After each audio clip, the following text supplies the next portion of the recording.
இந்த வீடியோல NCERT history class 12 chapter 11 ஆன ரிபல்ஸ் அண்ட் ராஜோட பார்ட் 4 வீடியோ தான் வந்து பார்க்க போறோம். நெக்ஸ்ட் டாபிக் வந்து French Raj and the end of a world. இதுல இந்த பிரெஞ்சு அப்படின்ற வார்த்தைக்கு மீனிங் என்ன அப்படின்னா ஃபாரினர், அப்படி இல்லைன்னா வந்து குறிப்பா யூரோப்பியன்ஸ் அப்படின்றது தான் வந்து அர்த்தம். ஸோ இந்த யூரோப்பியன்ஸ் குறிப்பா வந்து பிரிட்டிஷ் வந்து நிறைய இடங்களை அவங்களோட கட்டுப்பாட்டுக்குள்ள அவங்களோட ஆட்சிக்கு கீழே வந்து கொண்டு வருவாங்க. அந்த மாதிரி ஆவாத்தையும் அவங்க கட்டுப்பாட்டுக்கு கீழே கொண்டு வரும்போது அங்க இருக்கக்கூடிய பிரின்ஸ், தாலுக்தார், பிரசன்ஸ் அதுக்கப்புறம் சிப்பாய்ஸ்லாம் வந்து சில விஷயங்கள வந்து இழக்குறாங்க. குறிப்பா பார்த்தீங்க அப்டின்னா, இந்த பிரிட்டிஷ் ராஜ் மூலியமா வந்து அவங்க அவங்க வேல்யூபிளா பார்க்கக்கூடிய திங்ஸ், அவங்களோட ரெஸ்பெக்ட்ஸ் எல்லாமே வந்து இழக்கிறதா வந்து அவங்க ஃபீல் பண்றாங்க. இந்த மாரி நெறைய காம்ப்ளெக்ஸ் ஆஃப் எமோஷன்ஸ்னால என்ன ஆகுது அப்டின்னா, 1857ல ரிவோல்ட் அப்டின்றது வருது. இந்த ரிவோல்ட் இந்தியா ஃபுல்லா நெறைய இடங்கள்ல வந்திருந்தாலும், ஆவாத்ல ரொம்ப ஸ்பெஷலா ரொம்ப வந்து பாப்புலரா வந்து பேசப்படுது.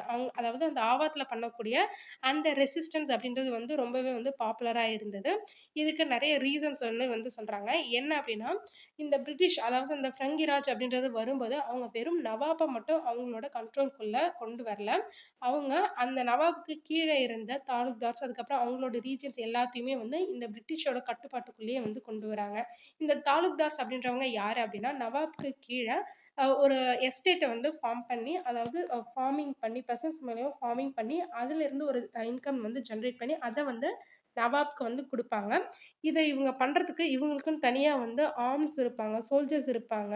அவங்களுக்குன்னு சொல்லிட்டு ஒரு ஃபோர்ட் இருக்கும். அவங்களுக்குன்னு சில அட்டானமிஸ், அவங்களுக்குன்னு சில பவர்ஸ் வந்து இருக்கும் இந்த தாலுக்தார்ஸ்க்கு. பட் இந்த பவர்ஸ் வந்து இந்த தாலுக்தார்ஸ் கிட்ட இருக்கறதும் பிடிக்காத அந்த பிரிட்டிஷ் என்ன பண்ணுவாங்க அப்டின்னா, இவங்களோட இதையும் வந்து கட்டுப்பாட்டுக்குள்ள எடுத்துப்பாங்க. தாலுக்தார்ஸ் அப்பலாம் பார்த்தீங்க அப்டின்னா, இந்த பிரிட்டிஷ் ராஜ் அப்படின்றது வரதுக்கு முன்னாடி, ஒரு தாலுக்தார் ஒரு பெரிய தாலுக்தார்னா, அவங்க கிட்ட வந்து கிட்டத்தட்ட வந்து 12,000 12,000 சால்ஜர்ஸ் வந்து இருப்பாங்க. ஈவன் வந்து சின்ன தாலுக்தாரா இருந்தா கூட அவங்க கிட்ட ஒரு மினிமம் வந்து ஒரு 200 சோல்ஜர்ஸாவது இருப்பாங்க. அந்த மாரி ஒரு சின்ன ஆட்சிய பண்ணிட்டு இருந்தவங்க தான் இந்த தாலுக்தார்ஸ். திடீர்னு இந்த பிரிட்டிஷ் வந்து ஆவாத்த வந்து அனெக்ஸ் பண்ணதுக்கு அப்புறமா பார்த்தீங்க அப்டின்னா, இந்த தாலுக்தாரோட பவரையும் வந்து இவங்க எடுத்துக்க ஆரம்பிக்கிறாங்க. வெறும் நவாப்போட பவர் மட்டும் எடுத்துக்காம, சரி நம்ம ஏன் அந்த தாலுக்தார்ஸ்க்கு வந்து பவர் குடுக்கணும். அவங்களோட பவரையும் நம்ம வந்து டிஸ்ட்ராய் பண்ணிருவோம் அப்டின்னு சொல்லிட்டு அவங்களோட ஃபோர்ட்ட டிஸ்ட்ராய் பண்றது, அவங்களோட பொசிஷன எடுத்துக்கிறது, அவங்களோட அத்தாரிட்டிய எடுத்துக்கிறது, இந்த மாரி நெறைய விஷயங்கள் பண்றாங்க. குறிப்பா பார்த்தீங்க அப்டின்னா, பிரிட்டிஷோட ஃபர்ஸ்ட் ரெவென்யூ செட்டில்மென்ட்டான சம்மரி செட்டில்மென்ட் ஆஃப் 1857ல குறிப்பா தாலுக்தார்ஸோட அந்த பவர்ஸ் அண்ட் பொசிஷன்ஸ வந்து எடுத்துக்கிற மாதிரி, அவங்க கிட்ட இருந்து அந்த லேண்ட நெறைய வந்து புடுங்கிக்கிற மாரியான ரூலா தான் ஒரு ரெவென்யூ சிஸ்டமா தான் வந்து இந்த சம்மரி செட்டில்மென்ட் ஆக்ட் ஆஃப் 1856 அப்படின்றது வந்து இருக்கும். இந்த சம்மரி ஆக்ட் மூலியமா பார்த்தீங்க அப்படின்னா, நெறைய தாலுக்தார்ஸ் வந்து அவங்களோட நிலங்கள, பவர்கள வந்து இழந்துருவாங்க. அதாவது இதுக்கு முன்னாடி இந்த ஆக்ட் வர்றதுக்கு முன்னாடி பார்த்தீங்க அப்படின்னா, 67% ஆஃப் லேண்ட் ஒரு வில்லேஜ்ன்னு எடுத்தீங்கன்னா, அதுல இருக்கக்கூடிய 67% ஆஃப் லேண்ட் வந்து அந்த தாலுக்தார்ஸ்ட்ட இருக்கும். பட் இந்த ஆக்ட்க்கு அப்புறம் இந்த சம்மரி செட்டில்மென்ட் ஆக்ட்க்கு அப்புறம் பார்த்தீங்க அப்படின்னா, வெறும் 38%ஆ வந்து அது குறைஞ்சிருச்சு. குறிப்பா பார்த்தீங்க அப்படின்னா, சதர்ன் ஆவாத்ல பார்த்தீங்க அப்படின்னா, இந்த வில்லேஜ்ல அவங்களோட லேண்ட் அப்படின்றது வந்து ரொம்பவே வந்து கம்மியாக ஆரம்பிச்சுருச்சு. ஈவன் தோ இருக்கிறதுலே வொர்ஸ்ட்டா வந்து சதர்ன் பார்ட் ஆஃப் ஆவாத் வந்து மாற ஆரம்பிச்சுருச்சு. இந்த பிரிட்டிஷ் என்ன பண்றாங்க அப்படின்னா, இந்த லேண்ட் ரெவென்யூவ வந்து இந்த தாலுக்தார்ஸ் கிட்டேருந்து நம்ம ரிமூவ் பண்ணிட்டோம் அப்படின்னா, நம்மளோட ஸ்டேட்டுக்கு கவர்மெண்ட்டுக்கு வந்து நெறைய ரெவென்யூ வரும். ஏன்னா, இந்த மிடில் மேன் இல்ல அப்படின்னா, நெறைய ரெவென்யூ வரும் அப்படின்ற மாரி வந்து எதிர்பார்த்தாங்க. பட் இது அப்படியே ஆப்போசிட்டா தான் இருந்தது. ஏன் அப்படின்னா, இவங்க டைரக்ட்டா வந்து பெசன்ட்ஸ் கிட்ட இருந்து அந்த ரெவென்யூவ கலெக்ட் பண்ணாலும், இவங்க அந்த ரெவென்யூ டிமாண்ட வந்து இன்கிரீஸ் பண்ணிட்டாங்க. 30-70% வந்து இன்கிரீஸ் பண்ணிட்டாங்க. ஸோ 70%லாம் யாராலயும் வந்து அந்த இன்கிரீஸ் பண்ணா வந்து அவங்களால ரெவென்யூலாம் திடீர்னுலாம் கட்ட முடியாது இல்லையா? ஸோ அவங்களுக்கு வந்து அது ஒரு பெரிய தலைவலியா தான் வந்து கடைசில மாறுது. அதுக்கப்புறம் பார்த்தீங்க அப்டின்னா, இந்த பெசன்ட்ஸ்க்குமே வந்து திடீர்னு இவ்ளோ டிமாண்ட்லாம் பண்ணா அவங்களாலயும் வந்து கட்ட முடியாம போயிடுது. சில நேரங்கள்ல இதுக்கு முன்னாடி என்னதான் தாலுக்தார்ஸ் வந்து ஆ நவாப்புக்குன்னு சொல்லிட்டு வந்து அந்த பெசன்ட்ஸ் கிட்ட இருந்து நெறைய ரெவென்யூ கலெக்ட் பண்ணி குடுத்துருந்தாலும், அவங்களோட ரிலேஷன்ஷிப் எப்டி இருக்கும் அப்டின்னா, இப்போ ஒரு பெசன்ட் இருக்காரு அப்டின்னா, அவரு ரொம்ப கஷ்டத்துல இருக்கும்போது போய் அவங்க கிட்ட போய் ரொம்ப டிமாண்ட் பண்ண மாட்டாங்க. சரி பொறுமையா தாங்க அப்டின்ற மாரிலாம் வந்து டீல் பண்ணுவாங்க. அதே மாதிரி ஒரு பெசன்ட்ஸ்க்கு ஏதாவது வந்து ஒரு லோன் தேவைப்படுது, ஒரு கடன் தேவைப்படுது அப்டின்னா, இவங்க அந்த கடனையும் குடுத்து வந்து அவங்களுக்கு ஹெல்ப் பண்ணிட்டு இருந்தாங்க. பட் இந்த தாலுக்தார்ஸ் எல்லாத்தையும் வந்து நீக்கிட்டு, இந்த பிரிட்டிஷ் கண்ட்ரோல்க்குள்ள இந்த ரெவென்யூ சிஸ்டம் அப்டின்றது வரும்போது, அவங்க என்ன பண்றாங்க அப்டின்னா, டிமாண்ட்னா டிமாண்ட் தான். நீ எனக்கு இப்ப இது குடுக்கணும்னா, அந்த 70% நீ குடுத்து தான் ஆகணும். இவ்ளோ ரூ. 1000 எனக்கு குடுக்கணும்னா குடுத்து தான் ஆகணும். அப்படின்ற மாரி வந்து டிமாண்ட் பண்ண ஆரம்பிச்சுட்டாங்க. அதே மாரி பார்த்தீங்க அப்படின்னா, இப்ப பெசன்ட்ஸ்க்கு ஏதாவது வந்து ஒரு ஒ எனி டிமாண்டா இருக்கலாம். ஏதாவது ஒரு ஃபங்ஷன் ஏதாவது ஒரு விஷயத்தினால அவருக்கு ஏதாவது கடன் லோன் தேவைப்பட்டதுன்னா, அத போய் இவங்க தாலுக்தார்ட்ட முன்னாடி வாங்கிட்டு இருந்தாங்க. பட் இப்ப இவங்க கிட்ட வந்து இத வந்து வாங்க முடியல. அதே மாரி கிராப் ஃபெயிலியர் ஆயிடுச்சு அப்படின்னா, ஏதாவது வந்து அவங்க விளைய வச்ச அந்த அந்த கிராப்ஸ்க்கு ஏதாவது ஆயிடுச்சுன்னா, அதுக்கான நஷ்ட ஈடு குடுப்பாங்க. அப்பல்லாம் தாலுக்தார்ஸ்லாம். அப்ப வந்து அவங்களுக்கான அந்த சப்போர்ட் அப்படின்றது அந்த தாலுக்தார்ஸ் மூலியமா இருந்தது. பட் இந்த பிரிட்டிஷ் ராஜ் வந்ததுக்கு அப்புறமா, இது எல்லாமே வந்து இந்த பெசன்ட்ஸ்க்கு வந்து கிடைக்காமலே போயிடுச்சு.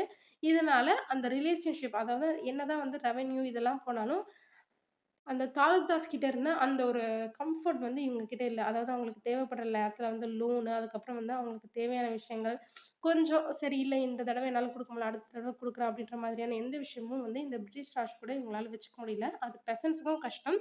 அதே மாரி இந்த தாலுக்தார்ஸ்க்கு அவங்களோட பவர்ஸ வந்து இந்த பிரிட்டிஷ்காரங்க வந்து புடுங்குனதும் சுத்தமா வந்து பிடிக்கல. இதனால தான் பார்த்தீங்க அப்படின்னா, ஆவாத்ல 1857 நடந்த ரிவோல்ட்ல நெறைய வந்து ஃபைட் வந்து நெறைய வந்து ரொம்ப இப்படி பாப்புலரா வந்து ஆவாத்ல வந்து இருந்திருக்கும்.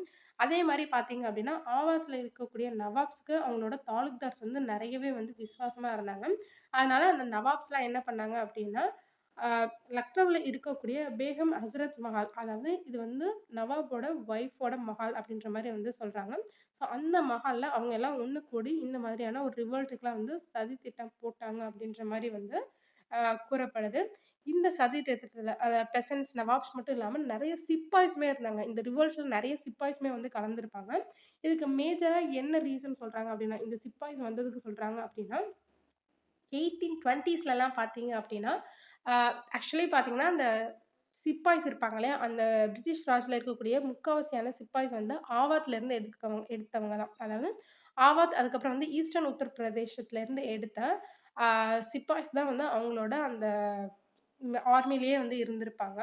ஆரம்ப காலகட்டத்துலலாம் பார்த்தீங்க அப்டின்னா, 1820ஸ்லலாம் இந்த ஒயிட் ஆஃபீசர்ஸ் வந்து நல்ல ஃப்ரெண்ட்லியா தான் இந்த சிப்பாய்ஸ் கூட இருந்திருப்பாங்க. ஸோ அவங்களும் வந்து அந்த ஹிந்துஸ்தானி நம்ம நம்ம மொழியில வந்து ஃப்ளி ஃபெ அ ஃபெமிலியரா வந்து பேசுறது, நம்ம கலாச்சாரத்த வந்து தெரிஞ்சுக்கிறது, அத பத்தி பேசுறது, அவங்களுக்குள்ளேயே வந்து விளையாண்டுக்கிறது, இந்த மாரியான நெறைய விஷயங்கள்லாம் வந்து போயிட்டு இருந்தது. பட் லேட்டர் பீரியட்ல கொஞ்சம் கொஞ்சமா பார்த்தீங்க அப்டின்னா, 1840ஸ்க்கு அப்புறம் பார்த்தீங்க அப்டின்னா, இந்த சிப்பாய்ஸ வந்து அவங்க டிஃபரெண்ட்டா ட்ரீட் பண்ண ஆரம்பிக்கிறாங்க. அதாவது வந்து நான் சுப்பீரியர், நீ எனக்கு கீழ, நான் ஒயிட்டு, நீ இது அப்படின்ற மாரி நெறைய விஷயங்கள் பண்றாங்க. அதே மாரி பிசிக்கலாவும் வந்து நெறைய வந்து அப்யூஸ் பண்ண ஆரம்பிக்கிறாங்க. ஸோ இந்த மாதிரி நெறைய விஷயங்கள் வந்து மாறுனதுனால, லைக் வந்து ட்ரஸ்ட் இருக்கும். ஒரு சிப்பாயா அவங்க மேல ட்ரஸ்ட் இல்லாம, அவங்கள வந்து ட்ரீட் பண்றது, இந்த மாரி நெறைய விஷயங்கள்னால, அது சிப்பாய்க்கும் பிடிக்காம போயிடும். அதனால இந்த ஆவாத்ல நடக்கக்கூடிய ரிவோல்ட்ல சிப்பாயுமே வந்து ஒரு மேஜரான ரோல் வந்து ப்ளே பண்ணியிருப்பாங்க. இவங்க எல்லாரோட டார்கெட்டா என்ன இருந்தது அப்டின்னா, எப்படியாவது வந்து இந்த பிரிட்டிஷ் ராஜ வந்து நம்ம மொத்தமா வந்து அழிச்சிரணும். நம்ம தான் வந்து ஆட்சி பண்ணணும் அப்டின்ற மாரி வந்து நெனச்சிருப்பாங்க. அதுதான் வந்து அவங்களோட எய்மாவே இருந்தது. நான் ஏற்கனவே சொன்ன மாதிரி, ஆ இந்த பெங்கால்ல இருக்கக்கூடிய ஆர்மில முக்காவாசி பேர் வந்து ஆவாத் அதுக்கப்புறம் வந்து ஈஸ்டர்ன் உத்தரப்பிரதேஷ்லேருந்து வந்த சிப்பாய்ஸா தான் வந்து இருப்பாங்க. ஸோ இவங்கள வந்து மேஜரா வந்து யார் இருப்பாங்க, பிராமின்ஸ் இல்லன்னா வந்து அப்பர் கேஸ்ட் தான் வந்து இருந்தாங்க. இவங்கள வந்து நர்சரி ஆஃப் த பெங்கால் ஆர்மின்னும் வந்து சொல்லுவாங்க. ஏன் அப்டின்னா, இந்த ஆவாத்த வந்து nursery of the Bengal army அப்படின்னு சொல்லுவாங்க. ஏன்னா, மேக்ஸிமம் ஆஃப் த சிப்பாய்ஸ் வந்து இந்த ஆவத்லேருந்து தான் வந்து எடுக்கப்பட்டாங்க. ஸோ இந்த சிப்பாய்ஸுமே லேட்டரா வந்து அந்த பிரிட்டிஷ் ஆர்மிக்கு எதிரா தான் வந்து திரும்பியிருப்பாங்க. ஏன் அப்படின்னா, நம்ம ஏற்கனவே பார்த்த மாரி அவங்க வந்து அந்த சிப்பாய்ஸையும் ட்ரஸ்ட் பண்ண மாட்டாங்க. பீப்பிளும் வந்து இந்த பெசன்ட்ஸ ரொம்ப டிமாண்ட் பண்றது, தாலுக்தார் வந்து தூக்குறது இந்த மாரி நெறைய விஷயங்கள் பண்ணுவாங்க. ஸோ எல்லாருமே ஒண்ணு கூடி அவங்களோட காம்ப்ளெக்ஸ் ஆஃப் எமோஷன்ஸ்னால வந்து இந்த ரிவோல்ட் அப்படின்றத வந்து நடத்தியிருப்பாங்க. கடைசியா பார்த்தீங்க அப்படின்னா, அந்த காட்ரிட்ஜ் அப்படின்றது இருக்கும். அதாவது அந்த புல்லட் இருக்கு இல்லையா? அந்த புல்லட்ட வச்சு அதில வந்து பன்னி கொழுப்பு, மாடு கொழுப்பு ஏற்கனவே பார்த்துருந்தோம் இல்லையா?